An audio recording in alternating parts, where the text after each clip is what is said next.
ਸਾਡੇ ਨਾਲ ਜੁੜ ਰਹੇ ਨੇ ਰਾਜਕੁਮਾਰ ਵੇਰਕਾ ਜੀ, ਬੀਜੇਪੀ ਦੇ ਆਗੂ ਨੇ, ਸਾਬਕਾ ਮੰਤਰੀ ਨੇ। ਵੇਰਕਾ ਸਾਹਿਬ, ਬਹੁਤ ਬਹੁਤ ਸਵਾਗਤ ਹੈ। ਮੈਂ ਸ਼ੁਰੂਆਤ ਇੱਥੋਂ ਹੀ ਕਰਦਾ। ਬੀਜੇਪੀ ਸੋਮਵਾਰ ਨੂੰ ਪ੍ਰਦਰਸ਼ਨ ਕਰਨ ਜਾ ਰਹੀ ਹੈ। ਪੂਰੇ ਪੰਜਾਬ ਦੇ ਵਿੱਚ ਡਿਸਟ੍ਰਿਕਟ ਲੈਵਲ ਦੇ ਉੱਤੇ ਪ੍ਰਦਰਸ਼ਨ ਹੋਣਗੇ, ਪਰ ਸਰਕਾਰ ਦੇ ਨੁਮਾਇੰਦੇ ਮੰਤਰੀ ਹਰਜੋਤ ਬੈਂਸ ਨੂੰ ਤੁਸੀਂ ਸੁਣਿਆ ਹੋਵੇਗਾ, ਉਹ ਦਾਅਵਾ ਕਰ ਰਹੇ ਨੇ ਕਿ ਕਾਨੂੰਨ ਵਿਵਸਥਾ ਤਾਂ ਪੰਜਾਬ ਦੇ ਵਿੱਚ ਬਿਹਤਰ ਹੋਈ ਹੈ ਪਹਿਲਾਂ ਦੇ ਨਾਲੋਂ। ਦੂਜੀ ਗੱਲ ਉਹ ਇਹ ਕਹਿ ਰਹੇ ਨੇ ਕਿ ਦੇਖੋ, ਜੋ ਗਲਤੀ ਕਰਦਾ ਚੱਕ ਕੇ ਅੰਦਰ ਅਸੀਂ ਕਰ ਦਿੰਦੇ ਹਾਂ, ਉਹ ਚਾਹੇ ਸਾਡਾ ਆਪਣਾ ਮੰਤਰੀ ਕਿਉਂ ਨਾ ਹੋਵੇ। ਦੇਖੋ, ਸਵਾਲ ਇਸ ਗੱਲ ਦਾ ਹੈ ਕਿ ਜਿਸ ਤਰੀਕੇ ਨਾਲ ਦਹਿਸ਼ਤ ਦੇ ਮਾਹੌਲ 'ਚ ਪੰਜਾਬ ਪਲ ਰਿਹਾ ਹੈ, ਰੋਜ਼ ਕਤਲੋਗਰਦ ਹੋ ਰਹੀ ਹੈ, ਰੋਜ਼ ਖੂਨ ਖਰਾਬਾ ਹੋ ਰਿਹਾ ਹੈ, ਰੋਜ਼ ਗੋਲੀਆਂ ਚੱਲ ਰਹੀਆਂ, ਰੋਜ਼ ਲੋਕ ਮਾਰੇ ਜਾ ਰਹੇ ਹੈ, ਤੇ ਇਹ ਵਿਚਾਰੇ ਕਿਹੜੀ ਗੁੱਡ ਫੀਲ ਕਰਨ ਦੇ ਰਹੇ ਹੈ। ਔਰ ਮੈਂ ਤੇ ਇਹ ਗੱਲ ਕਹੀ ਹੈ ਕਿ ਪੰਜਾਬ ਦੀ ਤਰਾਸਦੀ ਆ ਕਿ ਇਹ ਜਿਹੜਾ ਹੈ ਨਾ, ਉਹ ਭੰਡਾਂ ਦੀ ਸਰਕਾਰ ਆ ਗਈ ਹੈ ਇੱਥੇ।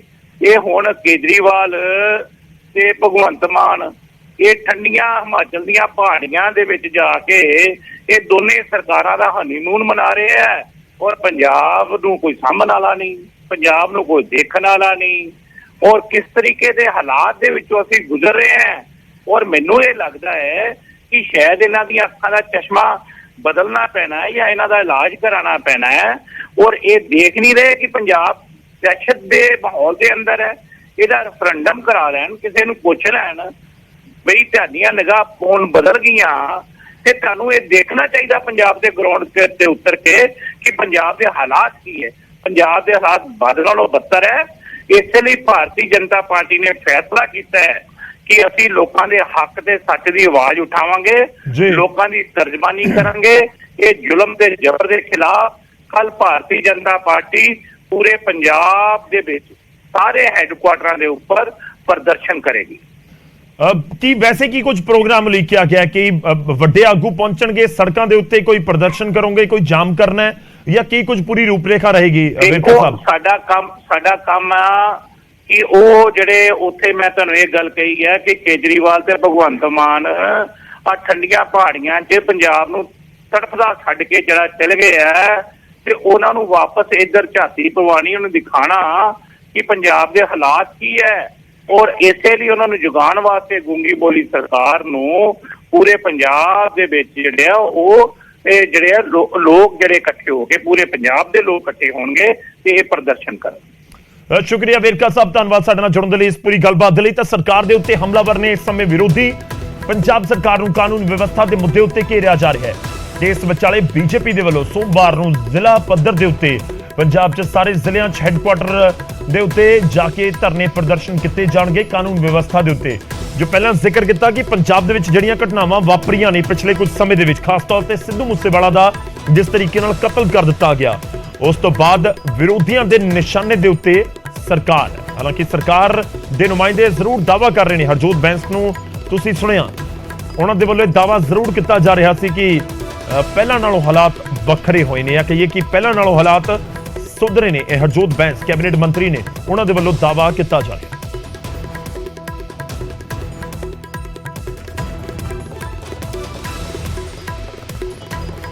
ਤਾਂ ਕਾਨੂੰਨ ਵਿਵਸਥਾ ਦੇ ਮੁੱਦੇ ਉੱਤੇ ਸਰਕਾਰ ਨੂੰ ਇਸ ਸਮੇਂ ਜ਼ਰੂਰ ਘੇਰਿਆ ਜਾ ਰਿਹਾ, ਪਰ ਕਿ ਬਾਕੀ ਪੰਜਾਬ ਦੇ ਵਿੱਚ ਇਸ ਤਰੀਕੇ ਦੇ ਹਾਲਾਤ ਹੋ ਗਏ ਨੇ ਕਿ ਬਾਕੀ ਪੰਜਾਬ ਦੇ ਵਿੱਚ ਇਸ ਸਮੇਂ ਜਿਵੇਂ ਦੀਆਂ ਘਟਨਾਵਾਂ ਵਾਪਰੀਆਂ ਨੇ, ਜਾਂ ਫਿਰ ਤਸਵੀਰਾਂ ਸਾਹਮਣੇ ਆਈਆਂ ਨੇ, ਜਾਂ ਖਬਰਾਂ ਸਾਹਮਣੇ ਆਉਂਦੀਆਂ ਨੇ, ਉਸ ਤੋਂ ਬਾਅਦ ਇਹ ਸਵਾਲ ਉੱਠਦੇ ਨੇ ਕਿ ਪੰਜਾਬ ਦੇ ਵਿੱਚ ਇੱਕ ਦਹਿਸ਼ਤ ਫੈਲਾਉਣ ਦੀ ਕੋਸ਼ਿਸ਼ ਕੀਤੀ ਜਾ ਰਹੀ ਹੈ, ਜਾਂ ਫਿਰ ਅਜਿਹਾ ਮਾਹੌਲ ਬਣਾ ਦਿੱਤਾ ਗਿਆ ਜਿਸ ਨੂੰ ਲੈ ਕੇ ਵਿਰੋਧੀ ਸਵਾਲ ਇਸ ਸਮੇਂ ਚੁੱਕ ਰਹੇ ਨੇ। ਪਰ ਜੇਕਰ ਦਿਨ ਦਿਹਾੜੇ ਕਿਸੇ ਦਾ ਕਤਲ ਹੁੰਦਾ ਹੈ, ਉਹ ਕਿਸੇ ਵੀ ਥਾਂ ਦੇ ਉੱਤੇ ਹੋਵੇ, ਉਹ ਪੰਜਾਬ ਦੇ ਕਿਸੇ ਵੀ ਕੋਨੇ ਦੇ ਵਿੱਚ ਹੋਵੇ, ਕਿਉਂਕਿ ਅੱਜ ਕੱਲ ਸੋਸ਼ਲ ਮੀਡੀਆ ਦਾ ਜ਼ਮਾਨਾ ਹੈ, ਅੱਜ ਕੱਲ ਸੰਚਾਰ ਦਾ ਜ਼ਮਾਨਾ ਹੈ, ਤਾਂ ਬਹੁਤ ਤੇਜ਼ੀ ਦੇ ਨਾਲ ਇਹ ਜਿਹੜੀਆਂ ਚੀਜ਼ਾਂ ਨੇ, ਖਬਰਾਂ ਨੇ, ਲੋਕਾਂ ਤੱਕ ਪਹੁੰਚਦੀਆਂ ਨੇ। ਸਾਡੇ ਨਾਲ ਇਸ ਸਮੇਂ ਪ੍ਰਤਾਪ ਬਾਜਵਾ ਜੀ ਜੁੜ ਚੁੱਕੇ ਨੇ, ਵਿਰੋਧੀ ਧਿਰ ਦੇ ਆਗੂ ਨੇ, ਕਾਂਗਰਸ ਦੇ ਵੱਡੇ ਲੀਡਰ ਨੇ। ਬਾਜਵਾ ਜੀ, ਬਹੁਤ ਬਹੁਤ ਸਵਾਗਤ ਹੈ। ਕਾਨੂੰਨ ਵਿਵਸਥਾ ਦੇ ਉੱਤੇ ਸਰਕਾਰ ਦੇ ਨੁਮਾਇੰਦੇ ਦਾਅਵਾ ਕਰ ਰਹੇ ਨੇ ਕਿ ਪਹਿਲਾਂ ਨਾਲੋਂ ਬਿਹਤਰ ਹੋਈ ਹੈ ਕਾਨੂੰਨ ਵਿਵਸਥਾ, ਵਿਰੋਧੀ ਸਵਾਲ ਚੁੱਕ ਰਹੇ ਨੇ, ਤੁਸੀਂ ਸਵਾਲ ਚੁੱਕ ਰਹੇ ਹੋ। ਦੇਖੋ, ਜੇ ਇਸ ਨੂੰ ਬਿਹਤਰ ਸਮਝਿਆ ਜਾ ਸਕਦਾ ਹੈ ਤੇ ਫਿਰ ਮਾੜੇ ਹਾਲਾਤ ਕੀ ਹੁੰਦੇ ਨੇ ਇਹ ਦੱਸਣ। ਕੋਈ ਇੱਕ ਦਿਨ ਗਿਆ, ਇਹਨਾਂ ਦੇ ਆ ਜਿਹੜੇ ਵੀ ਬੀਟੇ ਸਪੋਕਸਮੈਨ ਨੇ, ਇਹਨਾਂ ਨੂੰ ਪੁੱਛੋ ਕੋਈ ਇੱਕ ਦਿਨ ਵੀ ਹੈ ਜਿਸ ਦਿਨ ਇਨਸੀਡੈਂਟ ਫ੍ਰੀ ਹੋਇਆ ਹੋਏ। ਕਿਸੇ ਆਦਮੀ ਦੀ ਜ਼ਿੰਦਗੀ, ਉਹਦਾ ਪਰਿਵਾਰ, ਉਹਦੀ ਪ੍ਰਾਪਰਟੀ ਕੋਈ ਮਹਿਫੂਜ਼ ਹੈ ਪੰਜਾਬ 'ਚ? ਇਹਨਾਂ ਦਾ ਚੀਫ ਮਿਨਿਸਟਰ ਫਿਰਦਾ ਹਿਮਾਚਲ ਪ੍ਰਦੇਸ਼, ਹਾਲਾਤ ਵੇਖੋ ਇੱਥੇ ਪੰਜਾਬ ਦੇ ਵਿੱਚ ਹੈ ਕੀ ਨੇ ਜੀ। ਮੈਂ ਤੇ ਆਪ ਹੈਰਾਨ ਹਾਂ ਇਹਨਾਂ ਤੋਂ ਕਿ ਇਹਨਾਂ ਲੋਕਾਂ ਨੇ ਲੋਕਾਂ ਨੂੰ ਪੰਬਲ ਭੂਸੇ ਪਾ ਕੇ, ਝੂਠ ਬੋਲ ਕੇ, ਇੱਕ ਬਦਲਾਵ ਦੀ ਗੱਲ ਕਰਕੇ, ਤੁਸੀਂ ਵੇਖੋ ਹਾਲਾਤ ਕੀ ਬਣੇ ਨੇ। ਜੰਗਲ ਰਾਜ, ਜਿਹਨੂੰ ਅਸਲ ਦੇ ਵਿੱਚ ਕਿਸੇ ਟਾਈਮ ਜੰਗਲ ਰਾਜ ਕਿਹਾ ਜਾਂਦਾ ਸੀ, ਕਿਸੇ ਟਾਈਮ ਇਸ ਕਿਸਮ ਦੇ ਹਾਲਾਤ ਬਿਹਾਰ ਤੇ ਜਾਂ ਯੂਪੀ ਵਿੱਚ ਹੁੰਦੇ। ਮੋਸਟ ਅਨਫੋਰਚੂਨੇਟ ਐਂਡ ਮੇਰਾ ਖਿਆਲ ਇੰਨੀ ਇਰਰਿਸਪੌਂਸਿਬਲ ਤੇ ਇੰਨੀ ਇਨਸੈਂਸਿਟਿਵ ਗਵਰਨਮੈਂਟ ਮੈਂ ਅਜੇ ਤੱਕ ਨਹੀਂ ਵੇਖੀ, ਜਿਨ੍ਹਾਂ ਦੇ ਕੰਨਾਂ ਤੇ ਜੂ ਨਹੀਂ ਸਕਦੀ, ਕਿਉਂਕਿ ਲੋਕਾਂ ਦੇ ਨਿਆਣੇ ਮਰ ਰਹੇ, ਲੋਕਾਂ ਦਾ ਨੁਕਸਾਨ ਹੋ ਰਿਹਾ। ਵੇਖੋ 2 ਦਿਨ ਪਹਿਲੇ ਡੇਰਾਬੱਸੀ 'ਚ ਗੋਲੀ ਮਾਰ ਕੇ 1.5 ਕਰੋੜ ਰੁਪਈਆ ਖੋਹ ਕੇ ਲੈ ਗਏ ਜੀ। ਉਸ ਤੋਂ 1 ਦਿਨ ਪਹਿਲੇ ਇੱਕ ਨੌਜਵਾਨ ਬੱਚੇ ਨੂੰ 32 ਸਾਲ ਦੇ ਨੂੰ ਜਨਮ ਦਿਨ ਵਾਲੇ ਦਿਨ ਗੋਲੀ ਮਾਰ ਦਿੱਤੀ। ਅੱਜ ਸਵੇਰੇ ਦਰਬਾਰ ਸਾਹਿਬ ਦੇ ਬਾਹਰ ਦੁਬਈ 'ਚੋਂ ਆਏ ਇੱਕ ਨੌਜਵਾਨ ਬੱਚੇ ਨੂੰ, ਉਹਦੀ ਵਾਈਫ ਨਾਲ ਸੀ, ਉਹਨੂੰ ਗੋਲੀ ਮਾਰ ਦਿੱਤੀ ਗਈ। ਹਰ ਰੋਜ਼ ਕੋਈ ਇਨਸੀਡੈਂਟ ਫਰੀ ਦਿਨ ਹੈ। ਇਹਨਾਂ ਨੂੰ ਇੰਨੀ ਗੱਲ ਕਹੋਗਾ 90 ਦਿਨ ਦੀ ਸਰਕਾਰ 'ਚ ਇੱਕ ਦਿਨ ਦੱਸੋ ਜਿੱਦਣ ਇਨਸੀਡੈਂਟ ਨਾ ਹੋਇਆ। ਫਰੌਤੀਆਂ ਦੀ ਇੰਨੀ ਵੱਡੇ ਪੈਮਾਨੇ ਤੇ, ਕਿਉਂਕਿ ਮੈਂ ਲੀਡਰ ਆਫ ਦੀ ਆਪੋਜੀਸ਼ਨ ਆ, ਕੋਈ ਪੰਜਾਬ ਦਾ ਸ਼ਹਿਰ ਜਾਂ ਕਸਬਾ ਨਹੀਂ ਜਿੱਥੇ ਫਰੌਤੀਆਂ ਦੇ ਟੈਲੀਫੋਨ ਹਜ਼ਾਰਾਂ ਦੀ ਤਾਦਾਦ 'ਚ ਆ ਰਹੇ ਨੇ, ਹਜ਼ਾਰਾਂ ਦੀ। ਐਂਡ ਤੁਸੀਂ ਹੈਰਾਨ ਹੋਵੋਗੇ, ਇੱਕ ਬਹੁਤ ਹੀ ਸੀਨੀਅਰ ਕਾਂਗਰਸ ਦੇ ਲੀਡਰ ਨੂੰ, ਉਹਨੂੰ ਧਮਕੀ ਆ ਚੁੱਕੀ ਹੈ ਜੀ ਬਾਹਰਲੇ ਦੇਸ਼ਾਂ 'ਚ ਮਾਰਨ ਦੀ, ਐਲੀਮੀਨੇਟ ਕਰਨ ਦੀ। ਇਹ ਹਾਲਾਤ ਨੇ। ਇਹ ਕਹਿੰਦੇ ਨੇ ਅੱਗੇ ਨੂੰ ਹਾਲਾਤ ਸੁਧਰ ਗਏ ਨੇ। ਕੱਲ ਇਹਨਾਂ ਦਾ ਜਿਹੜੀ ਹਾਲਾਤ, ਮੇਰੀ ਸੁਣ ਲਓ ਜੀ, ਕੱਲ ਆਪ ਪਾਰਟੀ ਦਾ ਹੀ ਇੱਕ ਇਹਨਾਂ ਦਾ ਕਾਉਂਸਲਰ ਹੈ, ਔਰਤ ਤੇ ਲੇਡੀ, ਉਹਦੇ ਮੁੰਡੇ ਨੇ ਗੋਲੀਆਂ ਚਲਾ ਕੇ ਬੰਦਾ ਮਾਰਤਾ ਅੰਮ੍ਰਿਤਸਰ। ਇਹਨਾਂ ਵਾਸਤੇ ਤੇ ਹਾਲਾਤ ਠੀਕ ਹੀ ਠੀਕ ਨੇ, ਲੋਕਾਂ ਦੇ ਹਾਲਾਤ ਮਾੜੇ ਨੇ, ਇਹਨਾਂ ਦੇ ਹਾਲਾਤ ਤੇ ਬਹੁਤ ਚੰਗੇ ਨੇ। ਆਪ ਸ਼ਰਮ ਨਾਲ ਇਹਨਾਂ ਨੂੰ ਡੁੱਬ ਜਾਣਾ ਜੀ। ਮੈਂ ਜਿਹੜੀ ਸਟੇਟਮੈਂਟ ਦਾ ਜ਼ਿਕਰ ਕੀਤਾ ਬਾਜਵਾ ਸਾਹਿਬ, ਉਹ ਹਰਜੋਤ ਬੈਂਸ ਦੀ, ਕੈਬਨਿਟ ਮੰਤਰੀ ਦੀ ਉਹ ਸਟੇਟਮੈਂਟ ਸੀ। ਦੇਖੋ ਆਮ ਆਦਮੀ ਪਾਰਟੀ ਇਸ ਸਮੇਂ ਕੰਪੇਅਰ ਕਰਨ ਦੀ ਕੋਸ਼ਿਸ਼ ਕਰ ਰਹੀ ਹੈ, ਵੀ ਕਹਿੰਦੀ ਹੈ ਕਿ ਹਾਲਾਤ 2017 ਤੋਂ 22 ਤੱਕ ਦੇ, ਉਸ ਤੋਂ ਪਹਿਲਾਂ ਅਕਾਲੀ ਦਲ ਦੀ ਸਰਕਾਰ ਸੀ, ਉਸ ਸਮੇਂ ਦੇ ਉਹਨਾਂ ਨਾਲੋਂ ਬਿਹਤਰ ਹੋ ਰਹੇ ਨੇ। ਥੋੜਾ ਜਿਹਾ ਇਹਨਾਂ ਨੂੰ ਕੋਈ ਥੋੜੀ ਮੋਟੀ ਵੀ ਸ਼ਰਮ ਹੋਏ ਤੇ ਇਹੋ ਜਿਹਾ ਬਿਆਨ ਦੇਣ। ਇਹ ਬਾਹਰ ਨਿਕਲ ਕੇ ਤੁਸੀਂ ਵੇਖੋ ਤਾਂ ਸਹੀ, ਹਰਜੋਤ ਸਿੰਘ ਬੈਂਸ ਦਾ ਪਰਿਵਾਰ ਸੇਫ ਹੈ, ਕਿਸੇ ਹੋਰ ਦਾ ਪਰਿਵਾਰ ਵੀ ਸੇਫ ਹੈ? ਪੁੱਛੋ। ਮੋਸਟ ਅਨਫੋਰਚੂਨੇਟ ਹੈ, ਇਰਰਿਸਪੌਂਸਿਬਲ ਲੋਕ ਨੇ, ਬਿਨਾਂ ਤਜਰਬੇ ਤੋਂ ਨੇ। Punjab is paying a very heavy price. ਇਹਨਾਂ ਲੋਕਾਂ ਦਾ ਜਿਹੜੀ ਬਦਲਾਵ ਲੈ ਕੇ ਆਂਦਾ, ਇਹ 5 ਸਾਲ ਲੋਕਾਂ ਨੂੰ ਇਹ ਔਖੀ ਘੜੀ ਇਹ ਝੱਲਣੀ ਪੈਣੀ ਹੈ। ਹਾਂਜੀ, ਚਲੋ ਮੇਰਾ ਇੱਕ ਆਖਰੀ ਸਵਾਲ, ਮੈਂ ਹਰਜੋਤ ਬੈਂਸ ਦੀ ਇੱਕ ਸਟੇਟਮੈਂਟ ਦੇ ਵਿੱਚੋਂ ਕਹਿ ਰਹੇ ਨੇ ਕਿ ਦੇਖੋ ਇਸ ਸਮੇਂ ਸਰਕਾਰ ਔਰ ਪੁਲਿਸ ਆਪਣਾ ਕੰਮ ਕਰ ਰਹੀ ਹੈ, ਕਿ ਇੱਥੋਂ ਤੱਕ ਕਿ ਜੇਕਰ ਕਿਸੇ ਮੰਤਰੀ ਦੇ ਉੱਤੇ ਵੀ ਐਲੀਗੇਸ਼ਨਸ ਲੱਗਦੇ ਨੇ, ਉਸ ਨੂੰ ਵੀ ਅੰਦਰ ਕਰ ਦਿੱਤਾ ਜਾਂਦਾ ਹੈ, ਕਿ ਇਸ ਤਰੀਕੇ ਨਾਲ ਪੂਰਾ ਸਿਸਟਮ ਕੰਮ ਕਰ ਰਿਹਾ ਹੈ। ਤੇ ਕਾਨੂੰਨ ਵਿਵਸਥਾ ਨੂੰ ਲੈ ਕੇ ਵਾਰ-ਵਾਰ ਕਹਿ ਰਹੇ ਨੇ ਕਿ ਕਾਨੂੰਨ ਵਿਵਸਥਾ, ਵਿਰੋਧੀਆਂ ਦੇ ਵੱਲੋਂ ਇਸ ਨੂੰ ਜ਼ਰੂਰ ਇੱਕ ਇਸ ਤਰੀਕੇ ਨਾਲ ਮਾਹੌਲ ਕ੍ਰੀਏਟ ਕਰਨ ਦੀ ਕੋਸ਼ਿਸ਼ ਹੈ ਕਿ ਬਹੁਤ ਵਿਗੜੇ ਹੋਏ ਨੇ, ਪਰ ਪਹਿਲਾਂ ਨਾਲੋਂ ਬਿਹਤਰ ਮਾਹੌਲ ਹੈ।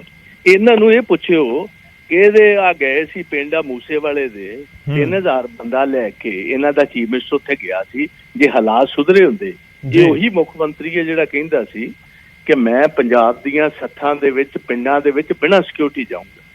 3000 ਬੰਦਾ ਲੈ ਕੇ ਸਿੱਧੂ ਮੂਸੇ ਵਾਲੇ ਦੇ ਘਰ ਅਫਸੋਸ ਕਰਨ ਗਿਆ।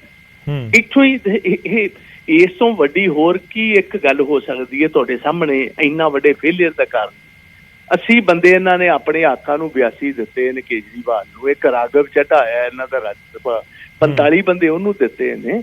ਇਹ ਹਾਲਾਤ ਸੁਧਰੇ ਹੁੰਦੇ ਇੰਡੀਕੇਟਰਸ ਨੇ ਜੀ,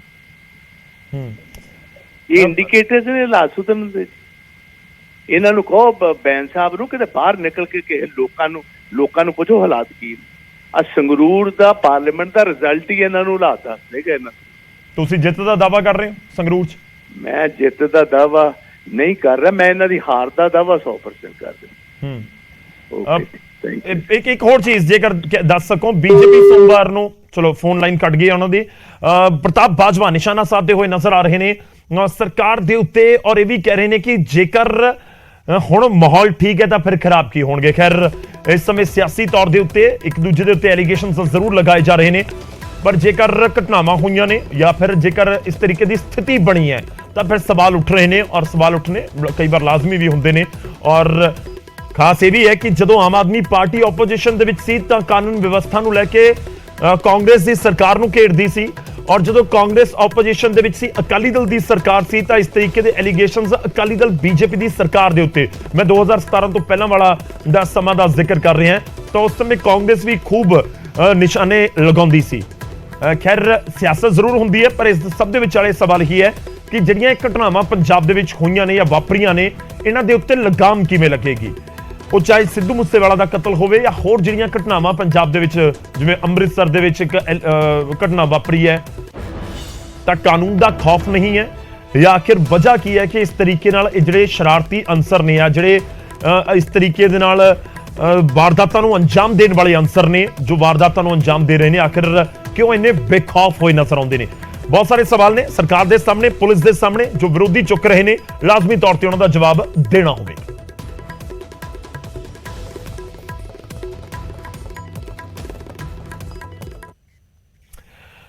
ਤਾਂ ਕਾਨੂੰਨ ਵਿਵਸਥਾ ਦੇ ਮੁੱਦੇ ਉੱਤੇ ਇਸ ਸਮੇਂ ਸੰਗਰਾਮ ਜ਼ਰੂਰ ਨਜ਼ਰ ਆ ਰਿਹਾ ਹੈ ਔਰ ਵਿਰੋਧੀਆਂ ਦੇ ਵੱਲੋਂ ਨਿਸ਼ਾਨੇ ਸਾਧੇ ਜਾ ਰਹੇ ਨੇ ਪੰਜਾਬ ਸਰਕਾਰ ਦੇ ਉੱਤੇ।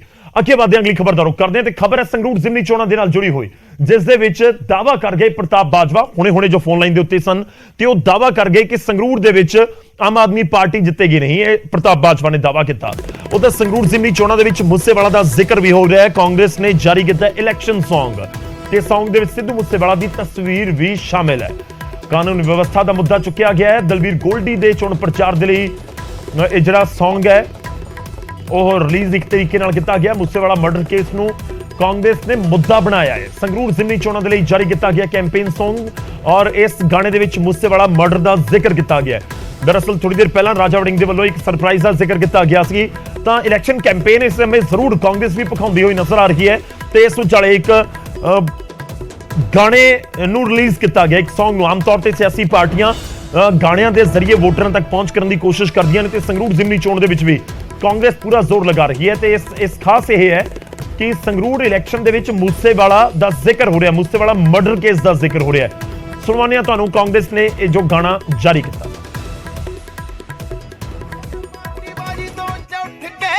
ਦਿੱਲੀ ਲੈ ਜੇ ਨਾ ਪੰਜਾਬ ਸਾਡਾ ਲੁੱਟ ਕੇ, ਪੁੱਤ ਮੁੜੇ ਨੱਚਣਾ ਦੇ ਪੁੱਛੋ ਮਾਂ ਨੂੰ, ਅਸੀਂ ਕੱਟਣਾ ਕੀ ਐਸੇ ਬਦਲਾ ਨੂੰ। ਜੋ ਬਣੇ ਲੋਕਾਂ ਦੀ ਆਵਾਜ਼ ਨਾ ਹੋ ਕਿਰਤੀ ਨਰਾਜ਼, ਲੋਕਾਂ ਦੀ ਆਵਾਜ਼ ਨਾ ਹੋ ਕਿਰਤੀ ਨਰਾਜ਼, ਕਰਕੇ ਜ਼ੁਬਾਨ ਜਿਹੜਾ ਹੋਵੇ ਪੂਰਦਾ, ਬੋਲਦੇ ਹੈ ਪੂਰਾ ਦਲਵੀਰ ਗੋਲਡੀ, ਐਮਪੀ ਬਣਾਉਣਾ ਆਪਾਂ ਸੰਗਰੂਰ ਦਾ, ਬੋਲਦੇ ਹੈ ਪੂਰਾ ਦਲਵੀਰ ਗੋਲਡੀ, ਐਮਪੀ ਬਣਾਉਣਾ ਆਪਾਂ ਸੰਗਰੂਰ ਦਾ।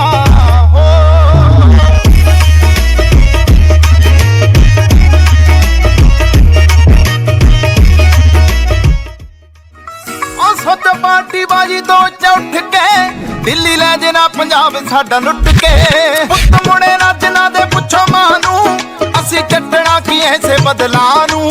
ਜੋ ਬਣੇ ਲੋਕਾਂ ਦੀ ਆਵਾਜ਼ ਨਾ ਹੋ ਕਿਰਤੀ ਨਰਾਜ਼, ਲੋਕਾਂ ਦੀ ਆਵਾਜ਼ ਨਾ ਹੋ ਕਿਰਤੀ ਨਰਾਜ਼, ਕਰਕੇ ਜ਼ੁਬਾਨ ਜਿਹੜਾ ਹੋਵੇ ਪੂਰਦਾ, ਬੋਲਦੇ ਹੈ ਪੂਰਾ ਦਲਵੀਰ ਗੋਲਡੀ, ਐਮਪੀ ਬਣਾਉਣਾ ਆਪਾਂ ਸੰਗਰੂਰ ਦਾ, ਬੋਲਦੇ ਹੈ ਪੂਰਾ ਦਲਵੀਰ ਗੋਲਡੀ, ਐਮਪੀ ਬਣਾਉਣਾ ਆਪਾਂ ਸੰਗਰੂਰ ਦਾ। ਹੋ ਉਹ ਸੋਚ ਪਾਰਟੀ ਬਾਜੀ ਤੋਂ ਉੱਠ ਕੇ, ਦਿੱਲੀ ਲੈ ਜੇ ਨਾ ਪੰਜਾਬ ਸਾਡਾ ਲੁੱਟ ਕੇ, ਪੁੱਤ ਮੁੜੇ ਨੱਚਣਾ ਦੇ ਪੁੱਛੋ ਮਾਂ ਨੂੰ, ਅਸੀਂ ਕੱਟਣਾ ਕੀ ਐਸੇ ਬਦਲਾ ਨੂੰ। ਜੋ ਬਣੇ ਲੋਕਾਂ ਦੀ ਆਵਾਜ਼ ਨਾ ਹੋ ਕਿਰਤੀ ਨਰਾਜ਼, ਲੋਕਾਂ ਦੀ ਆਵਾਜ਼ ਨਾ ਹੋ ਕਿਰਤੀ ਨਰਾਜ਼, ਕਰਕੇ ਜ਼ੁਬਾਨ ਜਿਹੜਾ ਹੋਵੇ ਪੂਰਦਾ, ਬੋਲਦੇ ਹੈ ਪੂਰਾ ਦਲਵੀਰ ਗੋਲਡੀ, ਐਮਪੀ ਬਣਾਉਣਾ ਆਪਾਂ ਸੰਗਰੂਰ ਦਾ, ਬੋਲਦੇ ਹੈ ਪੂਰਾ ਦਲਵੀਰ ਗੋਲਡੀ, ਐਮਪੀ ਬਣਾਉਣਾ ਆਪਾਂ ਸੰਗਰੂਰ ਦਾ। ਹੋ ਉਹ ਸੋਚ ਪਾਰਟੀ ਬਾਜੀ ਤੋਂ ਉੱਠ ਕੇ, ਦਿੱਲੀ ਲੈ ਜੇ ਨਾ ਪੰਜਾਬ ਸਾਡਾ ਲੁੱਟ ਕੇ, ਪੁੱਤ ਮੁੜੇ ਨੱਚਣਾ ਦੇ ਪੁੱਛੋ ਮਾਂ ਨੂੰ, ਅਸੀਂ ਕੱਟਣਾ ਕੀ ਐਸੇ ਬਦਲਾ ਨੂੰ। ਜੋ ਬਣੇ ਲੋਕਾਂ ਦੀ ਆਵਾਜ਼ ਨਾ ਹੋ ਕਿਰਤੀ ਨਰਾਜ਼, ਲੋਕਾਂ ਦੀ ਆਵਾਜ਼ ਨਾ ਹੋ ਕਿਰਤੀ ਨਰਾਜ਼, ਕਰਕੇ ਜ਼ੁਬਾਨ ਜਿਹੜਾ ਹੋਵੇ ਪੂਰਦਾ,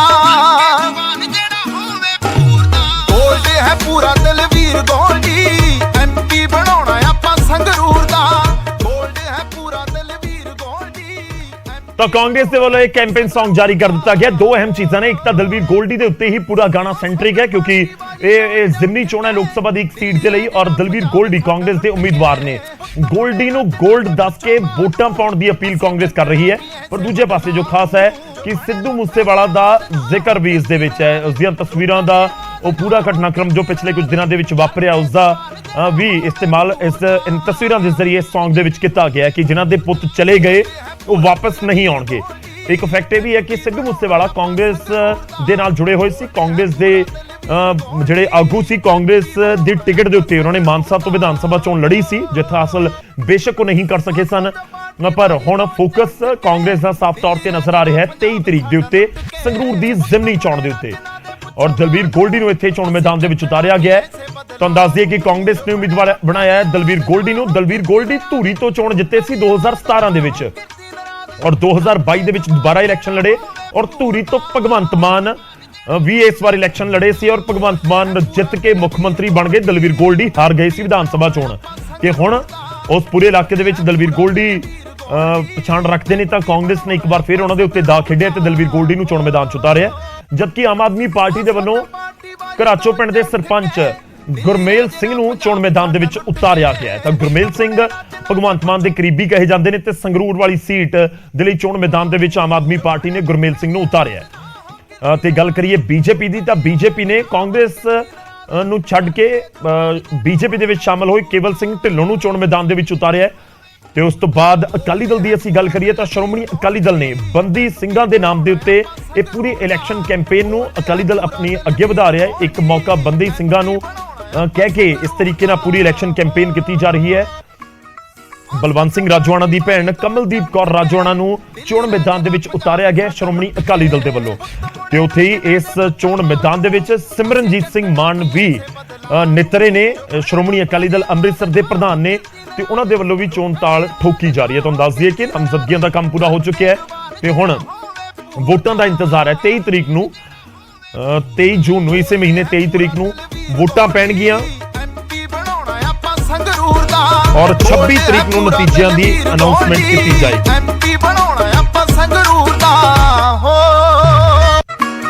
ਉਹ ਸੱਚ ਪਾਰਟੀ ਬਾਜੀ ਤੋਂ ਉੱਠ ਕੇ ਦਿੱਲੀ ਲੈ ਜਨਾ ਪੰਜਾਬ ਸਾਡਾ ਲੁੱਟ ਕੇ ਪੁੱਤ ਮੁੰਡੇ ਰਾਜਨਾ ਦੇ ਪੁੱਛੋ ਮਾਂ ਨੂੰ ਅਸੀਂ ਕੱਟਣਾ ਕੀ ਐਸੇ ਬਦਲਾ ਨੂੰ ਜੋ ਬਣੇ ਲੋਕਾਂ ਦੀ ਆਵਾਜ਼ ਨਾ ਹੋ ਕਿਰਤੀ ਨਾਰਾਜ਼ ਲੋਕਾਂ ਦੀ ਆਵਾਜ਼ ਨਾ ਹੋ ਕਿਰਤੀ ਨਾਰਾਜ਼। ਤਾਂ ਇਸ ਕੈਂਪੇਨ ਸੌਂਗ ਦੇ ਵਿੱਚ ਬਹੁਤ ਸਾਰੀਆਂ ਚੀਜ਼ਾਂ ਨੇ। ਦਿੱਲੀ ਦਾ ਜ਼ਿਕਰ ਕੀਤਾ ਗਿਆ ਜੋ ਆਮ ਆਦਮੀ ਪਾਰਟੀ ਦੇ ਉੱਤੇ ਇਲਜ਼ਾਮ ਲੱਗਦੇ ਨੇ ਕਿ ਦਿੱਲੀ ਤੋਂ ਸਰਕਾਰ ਚਲਾਈ ਜਾ ਰਹੀ ਹੈ। ਉਸ ਤੋਂ ਬਾਅਦ ਬਦਲਾਅ ਦਾ ਜ਼ਿਕਰ ਵਿਧਾਨ ਸਭਾ ਚੋਣਾਂ ਦੇ ਵਿੱਚ ਕੀਤਾ ਗਿਆ ਸੀ, ਉਸ ਦਾ ਇਸ ਕੈਂਪੇਨ ਸੌਂਗ ਦੇ ਵਿੱਚ ਜ਼ਿਕਰ ਕੀਤਾ ਗਿਆ ਤੇ ਦੇਖਿਆ ਜਾਵੇ ਤਾਂ ਇਹ ਪੂਰਾ ਇਲੈਕਸ਼ਨ ਇੱਕ ਤਰੀਕੇ ਨਾਲ ਕਾਂਗਰਸ ਕਾਨੂੰਨ ਵਿਵਸਥਾ ਦੇ ਮੁੱਦੇ ਦੇ ਉੱਤੇ ਲੈ ਕੇ ਆ ਰਹੀ ਹੈ ਕਿ ਉਸ ਦੇ ਉੱਤੇ ਸੈਂਟਰਿਕ ਕਰਕੇ ਇਸ ਪੂਰੇ ਇਲੈਕਸ਼ਨ ਦੇ ਵਿੱਚ ਅੱਗੇ ਦੇ ਕੈਂਪੇਨ ਕਰਦੀ ਹੋਈ ਕਾਂਗਰਸ ਨਜ਼ਰ ਆ ਸਕਦੀ ਹੈ। ਯਾਨੀ ਕਾਨੂੰਨ ਵਿਵਸਥਾ ਦੇ ਉੱਤੇ ਸੰਗਰਾਮ ਸਿਆਸੀ ਤੌਰ ਤੇ ਸੰਗਰੂਰ ਦੀ ਜ਼ਿਮਨੀ ਚੋਣ ਦੇ ਦੌਰਾਨ ਵੀ ਨਜ਼ਰ ਆਏਗਾ। ਅਸੀਂ ਰੁਕਨੇ ਇੱਕ ਛੋਟੇ ਜਿਹੇ ਬ੍ਰੇਕ ਦੇ ਲਈ ਪ੍ਰਾਈਮ ਟਾਈਮ ਦੇ ਵਿੱਚ ਵਾਪਸ ਆਵਾਂਗੇ ਕੁਝ ਹੋਰ ਵੱਡੀਆਂ ਖਬਰਾਂ ਦੇ ਨਾਲ।